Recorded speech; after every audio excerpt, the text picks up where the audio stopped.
High বন্ধুরা, চলো আজকে তোমাদের ইন্ডিয়া সম্পর্কে কিছু বলি। তো প্রথমেই গুগলে আমি টাইপ করছি ইন্ডিয়া।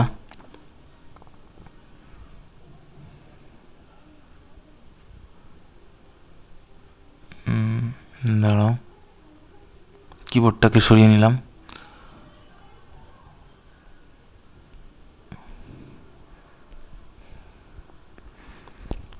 চলো, গুগলে পেজ খুলে গেছে। ইন্ডিয়ার উইকিপিডিয়া কোথায়? Wikipedia India.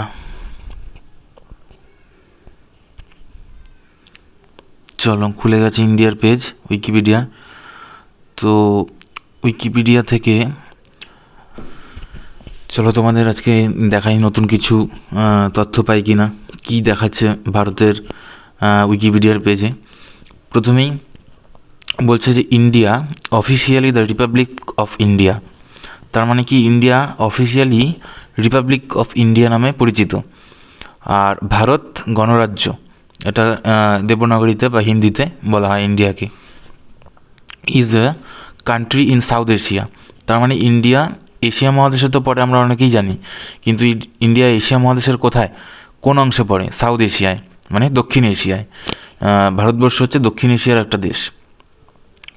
তো দক্ষিণ এশিয়ার আরও যদি কোনো দেশের নাম তোমাকে বলতে বলা হয় তাহলে কি বলবে? দক্ষিণ এশিয়ার মধ্যে পড়ে ভারতীয় উপমহাদেশের যত দেশ আছে, যেমন ধরো ভারত, বাংলাদেশও দক্ষিণ এশিয়াতেই পড়ে। তারপর তোমার দ্বীপ রাষ্ট্রগুলো, যেমন ইন্দোনেশিয়া, মালয়েশিয়া, তারপর মালদ্বীপ, শ্রীলঙ্কা, এগুলো দক্ষিণ এশিয়ার দেশ।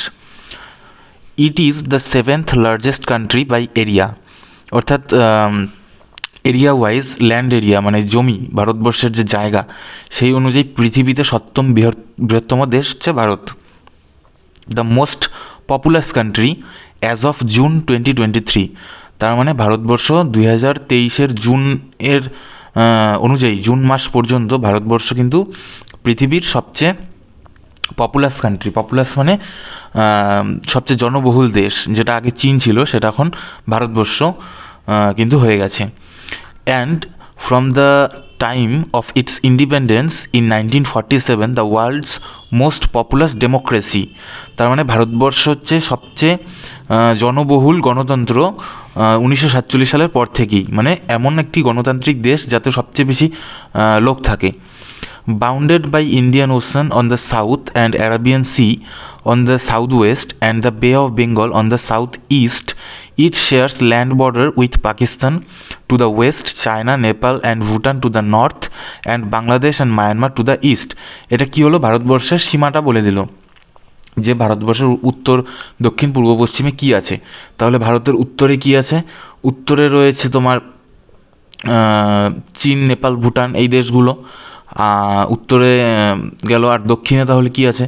দক্ষিণে রয়েছে শ্রীলঙ্কা, মালদ্বীপ, আর তারপর নর্থ, তোমার ইস্টে, সাউথ ইস্টে কী রয়েছে? সাউথ ইস্টে রয়েছে হচ্ছে তোমার বে অফ বেঙ্গল। আর ইন্ডিয়ান ওশান রয়েছে কোথায়? ইন্ডিয়ান ওশান রয়েছে সাউথে, মানে দক্ষিণে। আর আরব সাগর রয়েছে সাউথ ওয়েস্টে। সাউথ ওয়েস্ট মানে দক্ষিণ পশ্চিমে। In the Indian Ocean, India is the vicinity of Sri Lanka and Maldives. Its Andaman Nicobar Islands share a maritime border with Thailand, Myanmar and Indonesia. তার মানে কি, ভারতবর্ষের যে আন্দামান নিকোবর রয়েছে এটা মেরিটাইম বর্ডার শেয়ার করে। মেরিটাইম বর্ডার মানে জলজ সীমারেখা, মানে সামুদ্রিক সীমানা, বাউন্ডারি শেয়ার করে কার সঙ্গে? থাইল্যান্ড, মায়ানমার, ইন্দোনেশিয়ার সঙ্গে। তো এখানে ভারতবর্ষের ফ্ল্যাগ দেখাচ্ছে। চলো ফ্ল্যাগটা বড় করে দেখে নিই। খুলে যাও তাড়াতাড়ি। এই হচ্ছে ভারতের ফ্ল্যাগ, গেরুয়া, সাদা, সবুজ, মাঝখানে সাদার মধ্যে নীল রঙের যে চক্রটা দেখতে পাচ্ছ একে বলা হয় অশোক চক্র।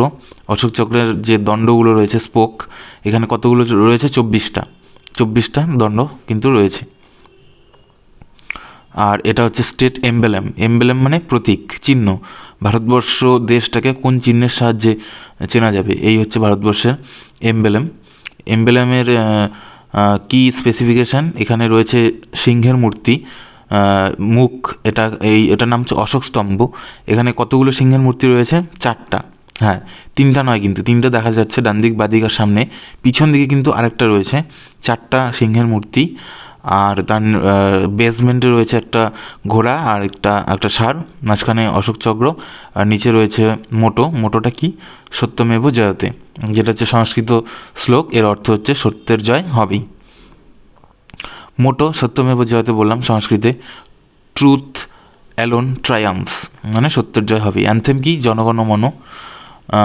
এটাকে কী বলা হয় ইংলিশে? দাও art the ruler of the minds of all people. National slogan কি আমাদের ভারতবর্ষের? বন্দে মাতরম। এটা কিন্তু সংস্কৃতে। এবার ভারতবর্ষকে পৃথিবীর ম্যাপের মধ্যে কেমন দেখায়? ভারতবর্ষকে পৃথিবীর ম্যাপের মধ্যে এইরকম দেখায়, একটু টাইম লাগছে খুলতে। এই দেখো, তোমরা বড় করে দেখিয়ে দিচ্ছি। এইবার এই যে সবুজ, ডিপ সবুজ অংশটা, এটা ভারতবর্ষের তোমার মেইনল্যান্ড বলা হতে যেতে পারে। আর এই যে হালকা সবুজ যে অংশ দুটো দেখছো, এটা হচ্ছে তোমার পাক অকুপাইড কাশ্মীর বা পিওকে। আর বাদিকেরটা যেটা পাকিস্তানের সঙ্গে লাগানো, আর ডান দিকের যেটা চীনের অংশের সঙ্গে লাগানো, সেটা হচ্ছে আকসাই চীন বলা হয়। এগুলো মানে তোমার কন্ট্রোভার্সিয়াল এরিয়া।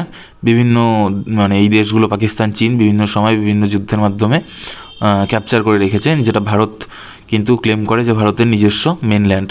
মানে পাকিস্তানের যে অকুপাইড পিওকে, সেটা কিন্তু আমাদেরই অংশ।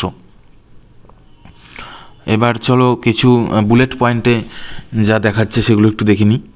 ভারতবর্ষের ক্যাপিটাল নিউ দিল্লি, আমরা সবাই জানি। লার্জেস্ট সিটি মুম্বাই, এটা কি তোমরা জানতে? ভারতবর্ষের সবচেয়ে বড় শহর কিন্তু মুম্বাই। অফিসিয়াল ল্যাঙ্গুয়েজ কি? হিন্দি আর ইংলিশ, দুটো কিন্তু official language. Recognised national language none, যদি বলা হয় জাতীয় ভাষা কি, তাহলে কিন্তু নান, মানে কোনোটাই না। আর রেকগনাইজ ল্যাঙ্গুয়েজ, রিজিওনাল ল্যাঙ্গুয়েজ, মানে ভারতবর্ষের 8th শিডিউলে, সংবিধানের 8ম তপশিলিতে 22টা ভাষাকে কিন্তু সরকারি ভাষার মর্যাদা দেওয়া হয়েছে। মানে এগুলোতে সরকারি কাজকর্ম করা যায়। এবার কোনো অফিস কাছারিতে গিয়ে যদি তোমাকে বাধ্য করা হয় যে কোনো ফর্ম ফিল আপ বা কোনো চিঠি বা দরখাস্ত লিখতে, যে ইংলিশে লিখতে হবে, তাহলে কিন্তু সেটা অন্যায়। আমরা কিন্তু আমাদের যে এই 8ম তপশিলিতে বা 8th শিডিউলে যে ভাষাগুলো আছে, সেগুলোতে কিন্তু আমরা সরকারি কাজ কিন্তু করতে পারবো। কী কী? অ্যাসামিজ, বেঙ্গলি, বোরো, ডোগরি, গুজরাটি, হিন্দি, কন্নড়, কাশ্মীরি, কোঙ্কনি, মৈথিলি, মালায়ালাম, মণিপুরি, মারাঠি, নেপালি, ওড়িয়া, পাঞ্জাবি, সংস্কৃত, সান্তালি, সিন্ধি, তামিল, তেলুগু, উর্দু, এগুলো কিন্তু আমাদের সরকারি ভাষা। নেটিভ ল্যাঙ্গুয়েজ, ভারতে কতগুলো ল্যাঙ্গুয়েজ রয়েছে? মোটামুটিভাবে 447টা কিন্তু ভাষা রয়েছে। এবার রিলিজিয়ান, অ্যাজ অফ 2011 যে জনগণনা অনুযায়ী ভারতবর্ষে কিন্তু হিন্দুইজম রয়েছে মোটামুটি 80%। তারপর রয়েছে দ্বিতীয় বৃহত্তম কিন্তু ইসলাম কত রয়েছে? 14%। তারপর রয়েছে ক্রিশ্চিয়ানিটি 2.3%, প্রায় 2.5%। তারপর শিখিজম রয়েছে 1.7, বুদ্ধিজম মোটামুটি হবে 1% কিছুটা কম, জৈনিজম 0.4%, আনঅ্যাফিলিয়েটেড 0.23%। এই আনঅ্যাফিলিয়েটেড কিন্তু ইম্পর্টেন্ট, যারা নিজেদেরকে কোনো ধর্মের সঙ্গেই অ্যাফিলিয়েটেড মনে করে না বা অ্যাথেইস্ট মনে করে তারা। আর আদার্স কিছু যেমন ফোক রিলিজিয়ান আছে, ট্র্যাডিশনাল রিলিজিয়ান আছে, সেগুলো হচ্ছে 1%-এরও কম, 0.65%। ডেমোনিম বলতে কী বোঝায়? ডেমোনিম মানে ওই দেশের লোককে কী বলা হয়, নাগরিককে কী বলা হয়। যেমন ইন্ডিয়ার যে পপুলেশন, তাদেরকে বলা হয় ইন্ডিয়ান। তো যেমন আমেরিকার লোকজনদের বলা হয় আমেরিকান, এটা হচ্ছে ডেমোনিম। এবার গভর্নমেন্ট কি? ফেডারেল পার্লামেন্টারি রিপাবলিক, মানে ভারতবর্ষে পার্লামেন্টারি সংসদীয় গণতন্ত্র রয়েছে, রিপাবলিক মানে গণতন্ত্র। প্রেসিডেন্টকে? বর্তমান president Droupadi Murmu, vice president Jagdeep Dhankhar, prime minister Narendra Modi, chief justice Dhananjaya Y Chandrachud, সংক্ষেপে ওনাকে DY চন্দ্রচূড় কিন্তু বলা হয়। তোমরা খবর খুললেই অনেক সময় শুনতে পাবে যে চিফ জাস্টিস DY চন্দ্রচূড় এই রায় দিয়েছে। তারপর দেখো পার্লামেন্ট বা লেজিসলেচার কি? আপার হাউসের নাম হচ্ছে লোকসভা, লোয়ার হাউসের নাম আপার হাউসের নাম রাজ্যসভা, লোয়ার হাউসের নাম লোকসভা। দুটো পার্ট আমাদের পার্লামেন্টের, লোকসভা আর রাজ্যসভা। ইন্ডিপেন্ডেন্স কার থেকে পেয়েছে? ইউনাইটেড কিংডম থেকে। কবে? 15ই আগস্ট 1947। আর রিপাবলিক হয়েছে মানে গণতন্ত্র হয়েছে। গণতন্ত্র হওয়া বলতে কী বোঝায়, মানে আমাদের নিজস্ব সংবিধান আমরা লাগু করেছি বা চালু করেছি কবে, 26শে জানুয়ারি 1950। এই দিনটা কিন্তু আমাদের প্রজাতন্ত্র দিবস হিসাবে পালন করা হয়। ভারতবর্ষের দিল্লি রেড রোডে বা কর্তব্য পথ যেটা এখন, সেখানে কিন্তু প্যারেড হয়। আচ্ছা, এরিয়া ওয়াইজ ভারতের টোটাল এরিয়া কত? 32,87,263 বর্গ কিলোমিটার, মোটামুটিভাবে 33 লক্ষ স্কোয়ার কিলোমিটার কিন্তু, হ্যাঁ। আর ওয়াটার রয়েছে কত শতাংশ? ভারতবর্ষের 9.6% এরিয়া কিন্তু ওয়াটার, জল রয়েছে। পপুলেশন অ্যাজ অফ 2023 এস্টিমেট, এটা কিন্তু এস্টিমেট, কারণ সেন্সাস আমাদের লাস্ট হয়েছিল 2011-তে। 2021-এ সেন্সাস হওয়ার কথা ছিল, জনগণনা, সেটা কিন্তু হয়নি। তো যদি হতো, প্রেডিকশন করা হচ্ছে ভারতের পপুলেশন হতো 142,86,27,663, কিন্তু 2011 সেন্সাস অনুযায়ী তখন ছিল 121,8,54,977। এটা কিন্তু ছিল ডেন্সিটি, ভারতের পপুলেশন ডেন্সিটি, মানে 1 স্কোয়ার কিলোমিটার কতজন লোক থাকে? 423.5, মানে 423 জন লোক মোটামুটিভাবে থাকে, যেটা কিন্তু 30th, মানে 30তম ডেন্সলি পপুলেটেড কান্ট্রি কিন্তু ভারত। জিডিপি, ভারতের অর্থনৈতিক অবস্থা কেমন? ভারতের বর্তমান জিডিপি যেটা রয়েছে 2023-এর এস্টিমেট 13.19 ট্রিলিয়ন, থার্ড লার্জেস্ট কিন্তু ইকোনমি কিন্তু Bharat.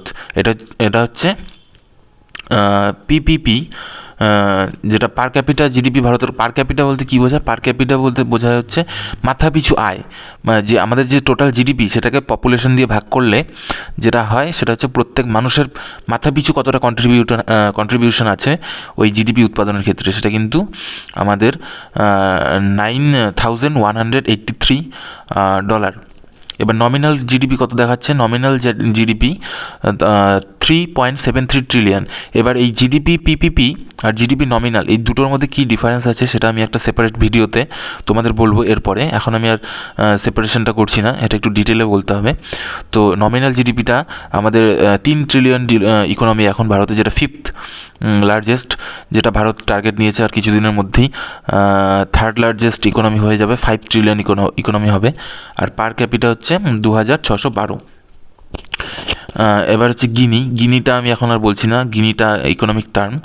HDI, human development index, ভারতের কি মিডিয়াম, 132তম। ভারতের কারেন্সি কি? ইন্ডিয়ান রুপি, চিহ্ন সবাই জানো, সংস্কৃত র থেকে এসেছে। আইএনআর সংক্ষেপে বলা হয়। টাইম জোন হচ্ছে 5.5 ঘন্টা প্লাস রয়েছে। ডেট ফরম্যাট আমরা লিখি, আগে হচ্ছে ডেট, তারিখটা লিখি, মানে দিনটা, মানে 21, 22, 23 কত, তারপর মাস লিখি, তারপর ইয়ার লিখি। ড্রাইভিং সাইড কিন্তু লেফট, বাদিক থেকে আমরা গাড়ি চালাই। কলিং কোড 91 +91, দেখবে তোমরা ফোন নাম্বার শুরুতে 91 লেখা থাকলে ওটা ইন্ডিয়া বোঝায়। তারপর আইএসও কোড ইন হয়, ইন্টারন্যাশনাল টিএলডি কোড .in, মানে কোনো দেখবে তোমরা টেকনোলজিক্যাল কোনো ওয়েবসাইট বা কোনো এই ধরনের ইস্যুতে .in থাকে, যেমন Amazon.in, এরকম মানে ইন থাকে। এর হচ্ছে ভারতের ইন্টারনেট টিএলডি। তো ভারতবর্ষ সম্পর্কে সংক্ষেপে তোমার এই বুলেট পয়েন্টগুলো আজকে বলে দিলাম।